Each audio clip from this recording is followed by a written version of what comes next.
Welcome to the Sustainable Living Podcast. Tips, tools, and tactics for living a heart-centered life that honors Mother Earth and her inhabitants.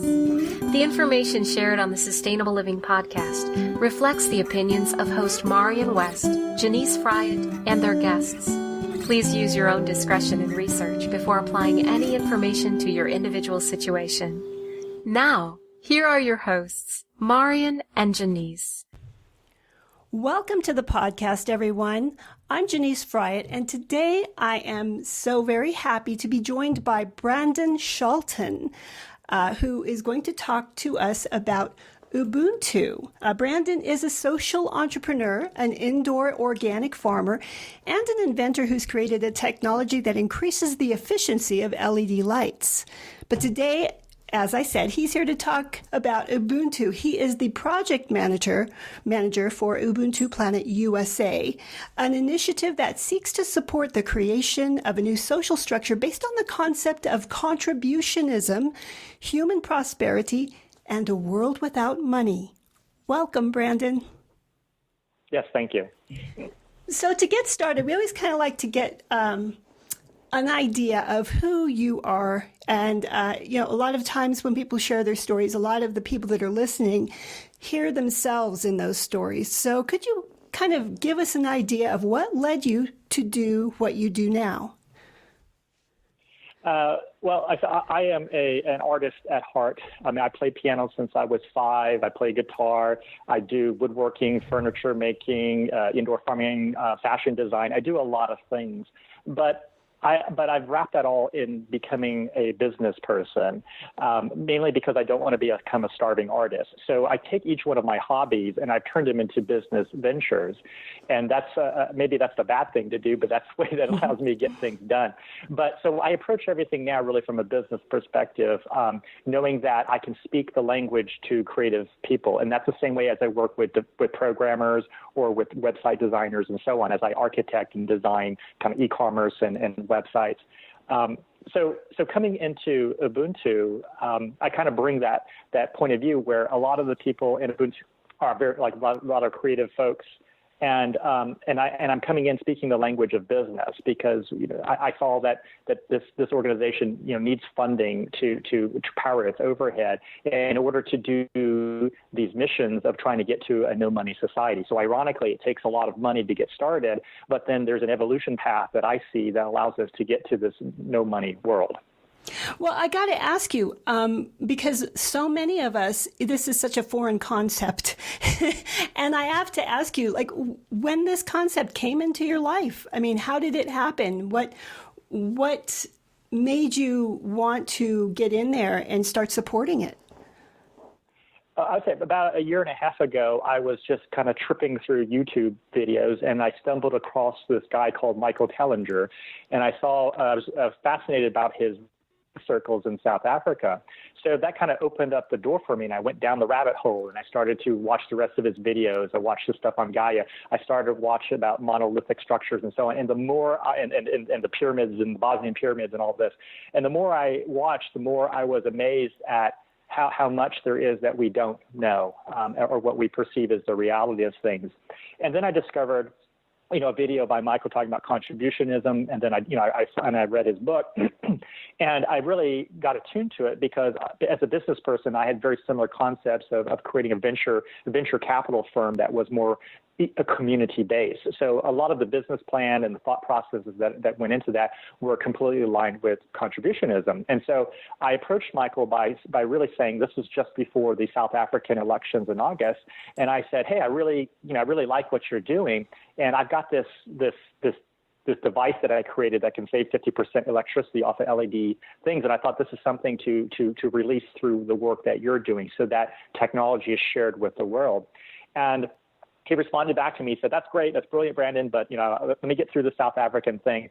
And as he went through that and we've had more and more discussions, I became more involved to step in to say that, I see where this can go, how this can be applied in the United States. So about 6 weeks ago, I met Michael in New York City when he came to his USA tour, and we were just brainstorming back and forth, and I was explaining to them how that his approach to taking over a small town in Africa is very similar that can be done here in the United States. I kept repeating the term, one small town, one small town. And he just looked at me and he said, that's it. That's it. One small town. And that really is the genesis. It was right there in front of me. And it was just really great to see that spark in his eye as all of his 10 plus years work has come to a very simple phrasing. So this is where then I took this concepts of contributionism, our brainstormings, and, created the first version of the One Small Town Manifesto.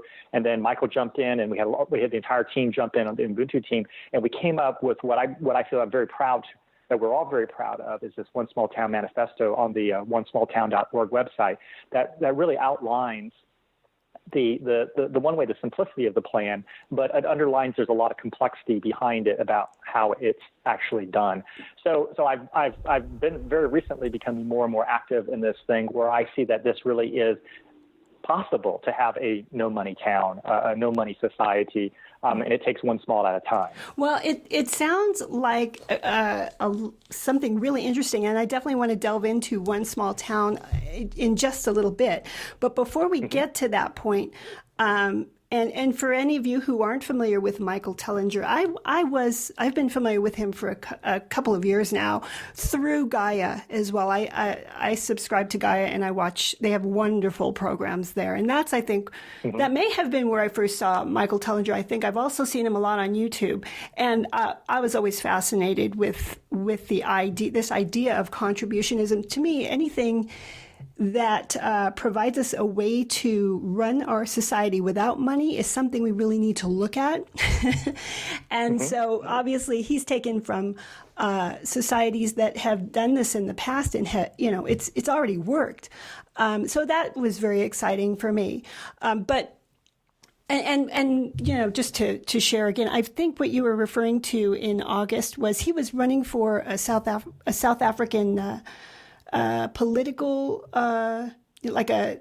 was it a senator or do you know? Mayor. To become a mayor of a town. Okay, right. And I remember hearing about that he was, going to try to start his Ubuntu, implementing Ubuntu in that town that he was hoping to become mayor of. But I don't think he won, correct? Yes, unfortunately, there's a lot of corruption. And the thing is, if you're in power, you want to stay in power. Yes. So if somebody comes in and says, I want to become mayor of the town, that mayor's not going to really like that. And he's going to do a lot of things behind the scenes to ensure, of course, using fear as one of the tools that people of corruption can use. So unfortunately, he was not successful in winning a town, but he was successful in really starting a spark within the people of the town that says there is another way of doing things. And so there's always next year, this next coming year. Yeah, absolutely. And again, that is a big obstacle, as we've seen here on our own elections. So, who knows? I think if anybody can figure a way how to side skirt all these things, it's going to be people like you and movements like Ubuntu. So before we get any further into that, let's, if you can, try to describe what exactly Ubuntu is and share a little of its history. Okay, Ubuntu is an African term, loosely translate. If it's not good for everyone, it's not good for all. And the way Michael describes it, which is an interesting way to look at it, is minority rule, meaning if a minority part of the subgroup is having issues with certain things, then that's what the community should focus on to make sure that everybody is equal. And there's been very similar philosophy through American Indian tribes and cultures all around the world. So in Michael's research into like the ancient aliens, ancient civilizations, that he saw that they didn't have money. There was no documentation of money. Money is a man-made thing roughly the last 5,000 years. So he said, well, if these societies, which were abundant and had lots of people and were running without money, how did they do that? How were they able to function as a society? And those are his things from a more anthropological or archaeological point of view that summarized developed this contributionism idea or Ubuntu idea that he's been working on, I guess, probably 10 plus years as well. And so it's basically taking what's old and making it new. And so it's wonderful to have some kind of historical reference, even though it's nothing that's black and white, because we're talking about tens, hundreds of thousands of years or so on in the past, but be able to have some kind of reference that says this thing worked before and it could work today by having a modern twist of things, making things better. Mm-hmm. And so the idea, again, I mean, is that people contribute a certain amount of time to, the running of the community. Am I correct? How does that work? Could you explain that a little bit more? Absolutely. So before going in, I guess I would have to preface because I get the things that people say immediately. They say, "Oh, isn't this like communism?" And I would say there is aspects of communism. Communism was successful in its kind of agricultural, agrarian society back then, but it couldn't scale to a larger population, and it couldn't scale in the face of some industrial things. So therefore, it did fall apart. So because communism in that sense is not bad, it's about community work and community and everybody sharing. So that's the first thing I tell people. It's not communism, but it may sound like communism. But the more modern approach to this is that people donate their time and they share to help the community. And this is something that echoes in every community, in every church, and every grandparents and everybody that has this value of family and town or community, that we're all trying to help each other. But somehow we lost a lot of that through the distractions of TV and internet and so on. So I know there are pockets of out there people think this way. So it's not a foreign concept. Well, the one thing that I have to say that I've seen that really separates this idea from communism as it has been practiced in the world today is that there is no hierarchical structure enforcing the sharing within the community. That's a very big deal, I think. This is something that people agree to, and they do it completely by their own volition. And if they don't want to contribute, they don't want to be part of it, they don't have to be part of it. They can go do something else. No one is forcing them to do anything, correct?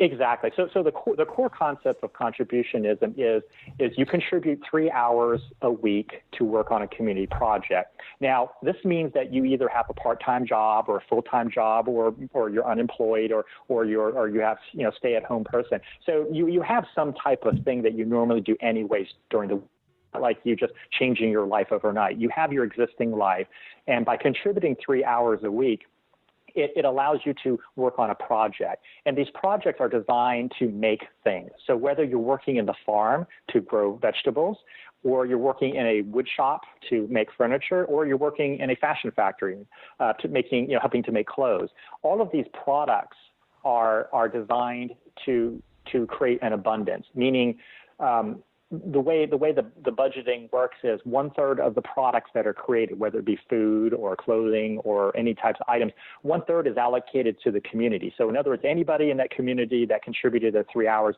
gets free stuff, gets the stuff that the community makes. Mm-hmm. And the other 2/3 are sold to other people in the community who aren't part of Ubuntu, or sold through online or wholesale distribution. In other words, to make money.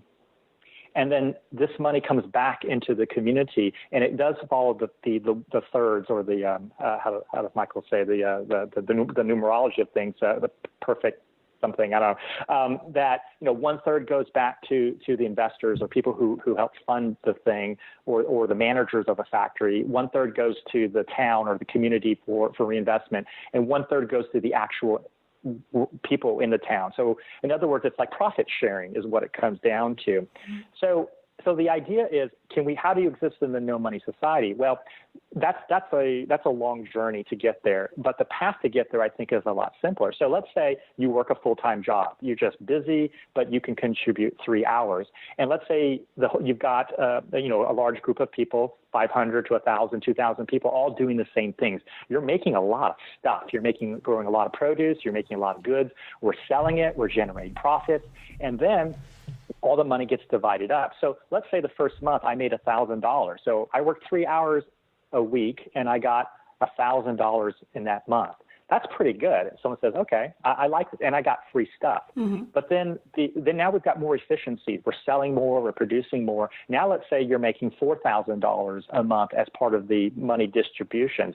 At some point, as a full-time person, you may say, well, if I quit my job, I don't need my job anymore because I'm making money through Ubuntu. Mm-hmm. And then at some point you realize it says, why do I need money? If I'm getting all this free stuff or the stuff that's produced by the community, what do I need this money for? Especially as we get into areas of like, providing free energy, or at some evolution point, free housing and so on. So there is a progression to this. So you can't just say we're going to have a no money society. There has to be a way to get there. So these are, I look at as baby steps that work within existing systems. You still have a job. You pay rent, you still pay utilities, all these things. But as the community itself is able to become more efficient and kind of strangely profitable, it's able to shift yourself slowly in thinking and in practice into a no money environment.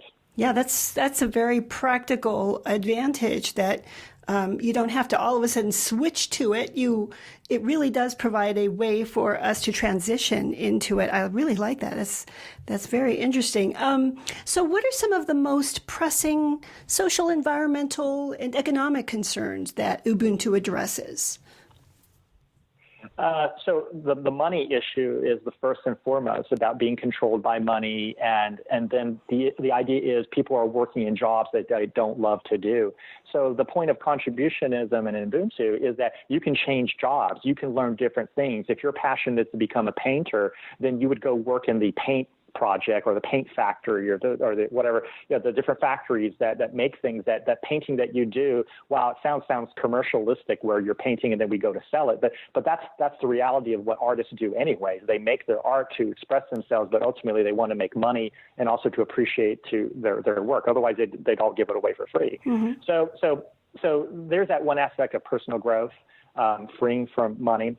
But we also look at it as also like the vegetables. I mean, I'm an indoor organic farmer, very big on non-GMOs and organic growth. So the idea of has better food, more sustainable food, going into building things that are more ecologically sound, good for the environment, all the way up to even how we look at alternative medicines, that we do believe there are cures for cancers and there's different types of things out there that can be done, but they have been repressed or have been suppressed for pharmaceutical or big pharma's gains. And so if we can attract those inventors and those creators and those scientists that have a passion to share with the world, and what if we did create different cures for cancer that release and share with people? That's really the contributionism of not just to the community, but to the world. So a lot of times we get mixed up with people who want to do Ubuntu, but they look at it as like a commune. They create an enclosed environment where I look at, ironically, is very elitist, where it's an us versus them. We think we love the environment, we love this and this, and so there's an us versus them that's established. And Michael made it very clear to me when I brought up this point about how people, try to define themselves like as a commune or try to create these smaller structures, that he's been very quick to say that the point of contribution is to share with everybody. So when you're going into a town and only a certain percentage of the population is working under Ubuntu, the rest of the town benefits from what we do. We're able to sell them vegetables that are better, cheaper, more nutritious than what they normally get. So there's a benefit to that. I mean, they don't get the free things until they contribute, but we're helping them. Or if we create technologies or alternative medicines that can help the town and help society, then there's a benefit to where we share this information rather than become inclusive and say we only support people only with Ubuntu. And that was very clear from the beginning from Michael about his philosophy that this is not excluding anybody. We want everybody to be a part of this thing. This is why we're kind of open sourcing and trying to get this message out about one small town that said you could go do this in your own community, to follow these principles. But at the same time, we are really trying to spearhead literally one town at a time in the United States and then go international to follow this kind of blueprint, this roadmap of how you actually make this happen. How do you work within the laws of the system? How do you work within the structures of existing government or political structures to be effective instead of just saying, oh, we're just going to get together and just not have any money. I mean, those systems have all failed. Well, I would imagine that doing it that way would also help to spread the idea like wildfire. If you're not insulated within yourselves, you're really sharing the fruits of your labors with the folks that aren't involved in your Ubuntu community. They can see that, and they can also, get to know you and start to see that, hey, these people are really benefiting from this system that only requires them to work a few hours a week. Wow. Maybe, they might want to think what they're doing and maybe consider becoming part of it or starting their own, Ubuntu community. So it seems like that's kind of built into the system as well. Yes, and people may say that sounds too good to be true. I mean, just hearing you say hours and you can get all this money. It's like yes, it can sound to be too good to be true, which is why we're so focused on just getting this one small town working as a working model. Because once it's proven itself actually in operations, you can come visit, you can talk to people. That's the wildfire of how it would spread. So kind of the quickness to the plan is that we find one small town where the mayor, the city council, and roughly 20% of the population in the town says they want to do this. Mm-hmm. Because to me, it follows like the 80-20 rule, right? So 20% of the people make stuff that then the other 80% can buy. So now you've got a built-in vehicle for how do you make money. Why wouldn't you want to buy vegetables from a farm that was local to your town or products that were manufactured locally? So this is one way a town can be self-sustainable. Now, at some point, people will say, well, wait a minute, if I give 3 hours a week and I can be part of Ubuntu, I get all this free stuff and this money. And we say, yes, of course, welcome, because for every person that joins the system, we have increased the capacity. We make more stuff and more stuff. And I believe there's so much ways that we can supply to, different things that we're making so that people can be included. So ideally, could you get to 100% of the town doing this? Sure. And then someone says, well, who's going to buy this stuff? Well, there's where you have other towns. Mm-hmm. Your neighboring towns now become another sources to sell the stuff, and it becomes somewhat infectious. You say, well, wait a minute. We're getting good quality stuff at great prices, and they got this Ubuntu model in the next town over. Hey, Mr. Mayor, why don't you go check out what they're doing? Our town is in a depression. It's in decline. We're losing people to the big cities. The jobs are leaving us. The factories are going overseas. And yet they're creating jobs. They're creating factories. They're creating this different environment. And so that's how it spreads, just by helping others, by contributing and sharing with other people, that we don't have to beat anybody down and say, you've got to come join us. This is not a cult. This is something that is open, very transparent, and inviting. Yeah. And I would imagine it would also give stability, economic stability, to people in these communities, because again, because they're creating their own things, they develop a measure of self-sufficiency. And when other related economic systems go down, they aren't as affected. Am I correct?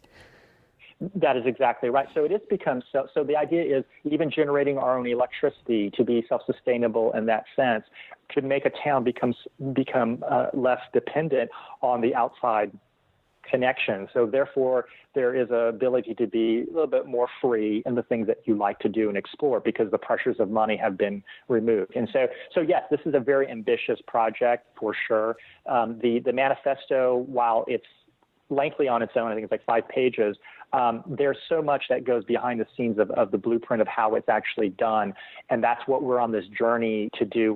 We have an Indiegogo campaign that will start up in about 2 weeks, where we're trying to raise initial money to help power the overhead of really fleshing out this blueprint, so that hopefully by summer of 2017, next year, we've picked a town and we are moving forward with executing it into the fall. So we're not talking about a 5-year, 10-year plan. This, to me, needs to happen within a year so that we continue this momentum, because only with that one town being successful can it expand. Otherwise, this is philosophical and an academic discussion. And that's something that I personally don't have time for. I want to be constructive. I want to make a real difference. And everybody that's on the Ubuntu team feels the same way. They want it, as Rebecca, who's our national coordinator, said, she wants to happen in her lifetime. I'm like, absolutely, it's going to happen. It's going to happen in a year. Yeah. Because that's what we're driving for. Yeah, well, that's really exciting, because lots of people have ideas, but how many of them are actually implementing them? However, though, I would say,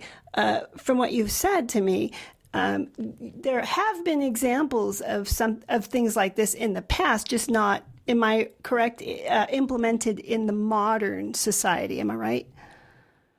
Well, I think for the references, I think the kibbutzes in Israel are good examples of a community structure system. So that's working today. I know that some people have tried to do some Ubuntu instances in the United States, and they have not been successful. So there hasn't really been a successful model. And I think a lot of it has to do with people, have read the Contributionism book and they've got their ideas of how to do it. But one of the things that I think has been limiting people is the issue of money. I've just heard people, I feel like people are really demonizing money. And the phrase that I use most often is money is not the root of all evil. Lack of money is the root of all evil. And Michael says this many times in his book and his lectures, that if we take money, take investment, and we use the investment to create these opportunities that self-sustain themselves. So I come in, sometimes people look at me a little sideways because I'm talking words like profits, revenue, business plan, capital investment, dividends, franchises. These are structures that are completely contrary to what you think of no money society. But as people read One Small Town and they understand that, yes, we need money first. We have to use existing laws. We have to do corporate structures and all these governances that are used against us, we can use for us. And through this money business discussion, we can get to the evolution. So my personal journey, like I said in the beginning, I'm an artist at heart who has unfortunately wrapped themselves as a business person. So I'm following the same thing. I think Ubuntu has to be very business minded in how it gets itself started so that it can evolve itself into that creative structure that has its different levels of self-governing or council of elders and things that are a much different structure than we have today. That is the journey, and it's a wonderful journey for those that look at how do you create societies, or from an anthropological standpoint, how societies can be created and what is the utopian society. I mean, there's tons of authors and ideas of that. But again, a lot of them are great ideas, but they haven't really been successful or been implemented. And I think a lot of it has to do with not having the right funding, the money to really start the thing properly, and trying to go right to a no money communal type society.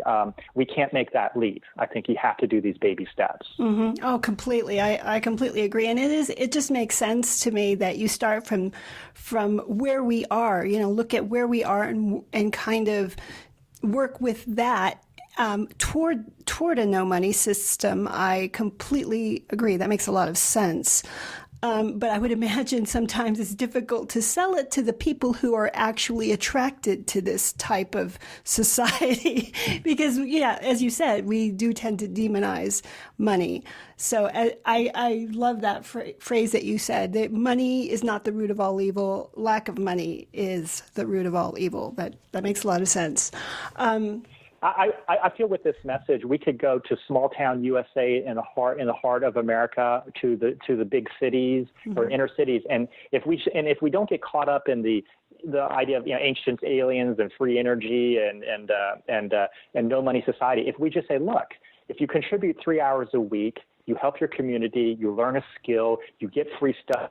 Money. If we just did it that in the very crudest sense, the way I said it, we'd have a line out the door. Why wouldn't you want to do it? What's the risk? We're not asking you to buy anything. This is not like a level marketing thing. We're not asking you to do anything other than contribute and help your community and do something that you love and learn some skills. And at some point, you're going to be skeptic. At some point, you're going to wait a minute. I'm actually getting paychecks from these checks from these guys. I'm actually getting good quality food. I'm actually getting products. And at some point, you realize I'm going to quit my job. We didn't have to tell people to do that. We're not even telling people to do that. We're just saying you got to take care and be responsible for yourself first, and whatever that means, full-time or part-time or jobs. But at some point, you will make your own decision, and that's your own personal epiphany and personal growth that says, I can gain more by giving more. And that's something that I've learned from working with nonprofits and so on, is the more you give, the more you get back, but you have to give first. And that's where a lot of capitalism is the opposite. You want to take first before you give. And I think that's why I think this idea will resonate for people, even though they don't believe in maybe the bigger philosophies of a no money society. They will eventually get there on their own. And that's the beauty of this plan is that people will figure it out for themselves. We just need to be very honest and straightforward about what we offer. better. Yeah, I agree. And I think that keeping it to those practical terms that everybody can relate to makes a lot of sense. But I also think that a lot of us are really leaning towards engaging in activities that are of a more collaborative nature. I don't know for sure, but I do get this impression, and I know for me, it's certainly the case. I'm really kind of done with the whole competition, survival of the fittest thing. Right. The idea of working within a community, working with other people. Whenever people come on the podcast and talk about things like what you're talking about, I get excited. Because we don't realize the the fringe benefits that are going to happen when we start to work together. We're social creatures, and our current society and economic system really serves in many ways to separate us and create a lot of loneliness and unhappiness just because we're not engaging with each other. So, to me, I always have to bring that up. I think that that's a huge fringe benefit that right now we can't really imagine because we've been so far away from working within a community and collaborating. But once we get going on something like this, it's going to be so addicting. We're not ever going to want to give it up, I think. Absolutely. And so one thing, as I listened to some of your archive podcasts and as well as talk to a lot of people, when people start talking about things, things they're using words like slavery and oppression, and people get really worked up. And I understand people are very passionate and they're very disenchanted with what they're saying, but I also feel there's so much negativity as well. So if you notice the language I use, I'm using like the kinder, gentler versions of words because I'm trying not to use those words, even though if I use those words, it can drive a chord and people will be able to say, yes, but there's a lot of negative energy that I've seen with people who have a positive outlook of things, but they are looking to feel like not that they're a victim, but they're explaining why certain things are causing them not to happen. So in a way, it makes them sound like a victim. And I'm a big believer that you just do something, learn a skill, try something, share with others. Don't make excuses for yourself and go out there. And that's how I believe. And that's what people will all say is that, good American work ethic. So I believe the very conservative America will look at this thing and say, well, it sounds like communism. But once they get over those initial things, they actually see it working. I think they will be one of the biggest supporters because we are talking about made in America. We are talking about creating jobs. We are talking about a social structure where people treat each other, especially with equality through racial issues or a class divide of finances where there's a level playing field. So this, as your original question, what does Ubuntu face? It faces all of these things. And so if you want to spend time and think academically, yes, you can get crazy in thinking what this can do, whatever. I'm more practical. I'm looking at it. Let's just get this town working. Let's keep the principles very simple. Let these people who want to be philosophical, that's great. But for the rest of us, let's just go do it. Just make it happen. Yeah, and not talk. Definitely. I completely agree. You're going to find a very a sympathetic audience here.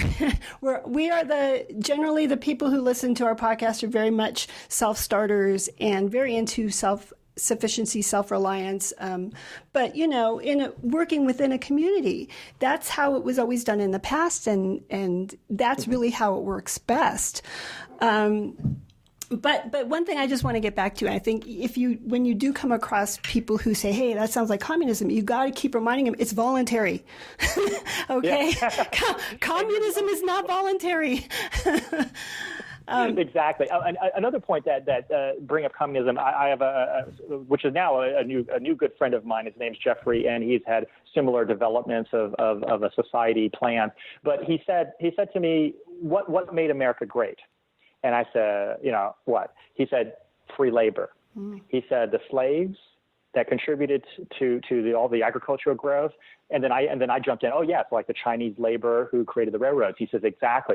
Free labor is what created why America made it great as it ramped up. But so this isn't about slavery because, to your point, this is voluntary. You are offering your time and skills to help your community, but you're owners of the facilities. You are co-owners of the town and the things that Ubuntu does. So you are the masters, if you will, using an old term, and why this is very different.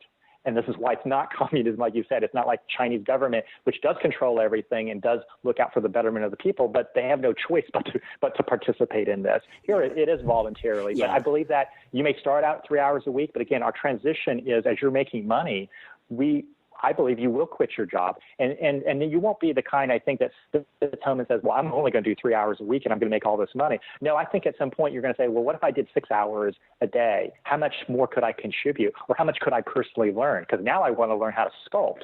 So I'll do my 3 hours here and I'll do my 3 hours here, but on a daily basis versus a weekly basis. How much personal growth can a person get at that point? That's the one thing I find most exciting, is that we're not talking about an 8-hour day anymore, to the point where if you did have an 8-hour day, it's what you love to do, whether it's directly making something for the community or you're learning something, which is a skill that eventually turns into making something for the company. So again, my original approach, I said in the beginning, all of my hobbies have become businesses. And so I kind of take that same personal approach to One Small Town and Ubuntu, is if you can do something you passionately love and you make money, then it's not a hobby, because that's the anti-definition of it. But if you can do what you love and get paid for it, I think that's everyone's dream. Yes, absolutely. That's happiness. Yes. That's happiness. Well, yeah, and that's brilliantly put. And too often, within our current system, we don't understand. We're confused about what really brings us happiness. We've been sold a bill of goods on that one. We really have tended to think, because of what we have been taught, that it's career success and lots of money, and you have many, many examples that you can point to where that really is proven wrong. Right. But we have history. We have history to look at. Yeah, and it's things like connection. It's things like time to spend with your loved ones, time to play, time to just get to know your neighbors and do things with them on a light, fun way. And with our 8-hour jobs, we just generally don't have that kind of time. So that's, again, one of the things I like about this is you have time, you have less stress, a lot less stress, maybe no stress even. But one of the things that I remember reading also about Ubuntu was that there are going to be some jobs that nobody wants to do. And in that case, you have an answer for that. Could you explain that? Well, the example I brought to Michael when I was approaching this is I said, let's talk about a janitor. I've learned my parents that you never look down on the person who's a janitor. They have a job to do. Some people take pride in their work, and it's not a judgment for the work that they do, but what matters is the work that they do. So in other words, do the best you can. So even if you're a janitor, you be the best because what you do affects other people. So in that sense, so let's say we do have janitor jobs. Somebody has to clean the toilets, as a good example, if we have a restaurant or a facility. Well, at some point, you don't get to choose your jobs at some point as well. Sometimes we do have to allocate. So if we have 1,000 people, they all can't do the fun jobs because they're going to get filled up. So there are other jobs, but that's why we also, again, this gets a little bit complexity of scheduling, is you will have to rotate people out. So someone who might be a business manager position may be a janitor. Me personally, in my own startups, I've been head janitor. I know what it takes to get the jobs done, the dirty jobs. And I think that everyone should think that same way. So yeah, you might literally be the janitor this week, and next week, you might be working on painting something or teaching kids how to do a certain thing. I think it's within that rotation is the humbleness and humility to say that we are all equal, so that you don't look down at anybody and say, oh, he's a janitor. It's like, no, I'm a janitor too. We're all janitors at one point, and that's what to make the community grows. And that's something that, it's been around in communities and communes through history. But we get that class divide because of money and because of power. Mm-hmm. And that's the point of if we can remove the pressures of money, like I said, you work enough in your contributed time that you don't worry about money anymore, then you are completely freed up and you don't have those stresses. And then your mind is opening to say we are helping each other. Mm-hmm. And along those, and if you don't believe in this, you think this is crazy, rosy-colored glasses, well then don't join. It's not really that simple. Exactly. And along those lines, when I was reading your mission statement, it has several things that you believe that removing money from the system will eliminate at some point when you get to that point. And one of them was hierarchy. And that, it sounds like decentralization is kind of part of Ubuntu as well. Could you explain a little bit about how I know there will be laws, there will be rules that everybody abides by, right? Who makes those rules, and how do you ensure that, everybody agrees with them? Okay, I don't know how those structures can really work about the less hierarchical, because I believe there is always a natural order of responsibility that does impose a hierarchy structure. But here's another word I'm going to introduce against a foreign concept, but I believe that this will be developed out of like a franchise model where there are rules and there are certain ways that you do certain things because it has been well thought out through a collaborative process as well as from a learned experience. And so there has to be structure to it, because otherwise things will start falling apart and people are not following the guidelines that have been established. And when you start to get too creative, then you could end up spending a lot of money, wasting a lot of time. You could have certain failures that could have been avoided. So yes, while I believe there's the idea of having council of elders, but at the lower levels, you still need people that work in the traditional titles like manager or supervisor. People still need to take responsibility to have oversight to things or oversee things. Because I don't understand how an anarchy type environment can really work. It's just like, for example, in a situation when somebody is hurt and there's a crowd of people, the lessons that have been taught to us is that one person needs to say, you go call 911, you go do something. You don't just sit there and say, somebody help, because people will just stand there and look at you. And so that really hit me when I was going through those kind of the life training things that says you have to apply that here in the business world too. You can't just say, here's a job, just go do it. You have to have somebody that checks up and say, here's how you do it. Yeah. Here's how you do it right. And here's how you keep doing it right. Well, I am by no means any kind of an expert on anarchy or that stuff. I'm interested in it. But one thing that comes to mind, I think I've heard somebody explain it this way, that it's not that there aren't these people that have these roles. It's more that they're more shared within within the community. It's not like there's certain people that always are in charge and everybody else is Okay. Exactly. And that's really how I can sign up for that, and I can definitely understand that. But people have some other radical ideas of different structures where it is less like what we're used to, and I don't understand those. But again, it's a journey. As we come through and use these existing hierarchical structures, we can figure out how to get to where it's more decentralized, but yet have some level of oversight. We'll get there. And all those theorists out there that have these wonderful, far out ideas, they may come to us and say, look, we can implement this thing in your structure. So your timeline is, it doesn't work right now because they say, so you need to have structure. You need to have money. You have to embrace capitalism. But through this evolution of success and the shifting of mindset, then these other ideas will have its place. So it's almost like it's like the wrong time for some of these ideas until they have a more solid foundation. So I'm not dismissing all those ideas. Sometimes that's a little crazy, a little wacky, but at the same time, that's from my present point of view. I'm looking at things very pragmatic point of view, and my own thinking needs to evolve itself out because I need to get rid of the shackles of money and power and control I can embrace those concepts. Yeah, exactly. And I just thinking from the top of my head, if you remove the opportunity for material gain, within the system, then I would imagine those hierarchical positions would have less attractiveness. They would be less attractive. The only reason, again, obviously power is always attractive to some people, but that would be something I would think you would still want to keep an eye on, because even. Yes. So we don't want to be like like Lord of the Flies. And again, so many both fictional and non-fictional references that you can say or even looking at Star Trek and different things like that. He's like, there's things that we don't want to do. So that's kind of the interesting part is you can take the best of all things and implement those and test them. And what works, you keep, and what doesn't work, there's no ego involved. Yes. Throw it out. Start over again. Look at the minority. Look who's been impacted the worst of this thing. How do you make it better? This is entrepreneurship. This is, the American culture. So this is an American idea. It's a global idea. It's an international idea. It's a people idea. It's everything. Yeah. Wow. Well, it's so exciting to talk about this. I really get, it really infuses me with a lot of inspiration.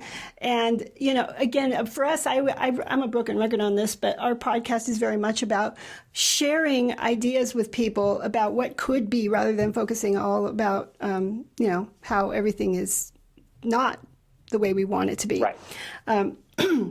So I want to thank you for coming on here. Could you share a little bit about what's happening now? You mentioned a little bit ago about your Indiegogo thing that you're going to be starting. Could you explain what your objective is, what you're trying to do with that? And you said it's going to start in 2 weeks. Yeah, so we're all working on it. I mean, right now, for those that are listening, I do invite people to come to onesmalltown.org. We have our manifesto there for everybody to read and to definitely share with their friends.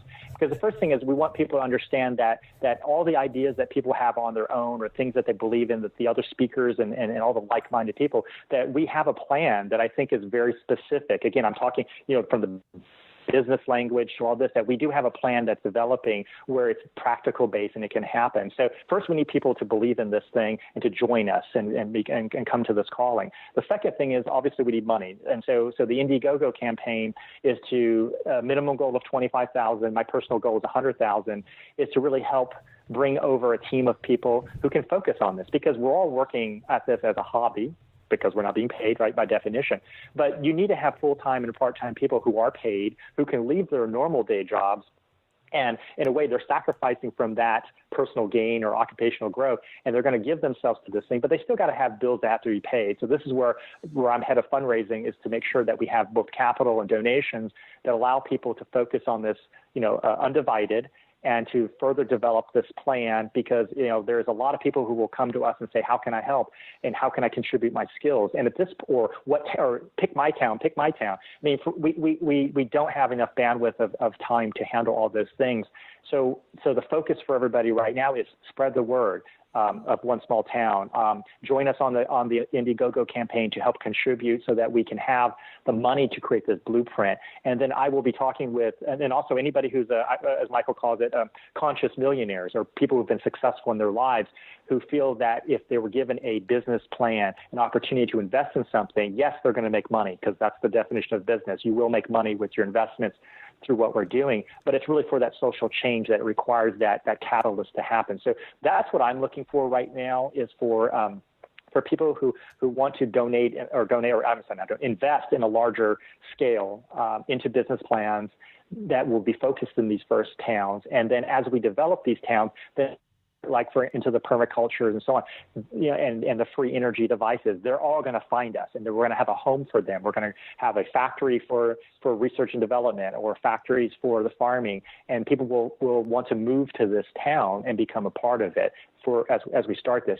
So right now I do have a lot of people coming to me, both phone calls and emails, saying, how can I contribute? They've heard the bell ring and they're answering the call. And I said, right now, just spread the word. Secondly, do what you can to support us financially so that we can aggregate all the donations and get this thing going. And as we're able to become successful in developing the blueprint, which should be by springtime, we're talking about interviewing towns and having site selection by summertime, and then implementing in this in August. I mean, that's less than a year away, but it can happen. But it does take money. It does take people really kind of coming together in that sense. And that's where I'm focused on people. That's why it sounds kind of bad. It would sound like PBS. So like, just give. But that's the reality of any organization. You need money to supply the administration overhead that doesn't have a direct return of investments in that sense, but it's a longer term play for what it helps to bring in and to develop. Wow. Well, it sounds like you're well on your way, and I want to commend you for what you've done so far. Thank you so much for coming on our podcast to share all about that, Brandon, and I hope that maybe you'll come back in the future and give us an update, especially maybe next year when, you've already got your town and you're starting to get going. Absolutely. Okay. And thank you, everyone, for joining us on the Sustainable Living Podcast once again. We'll see you next week. Thanks for joining us on the Sustainable Living Podcast. For more sustainable living tips, join our Facebook group, Sustainable Living Tips, Tools, and Tactics, and follow us on Twitter.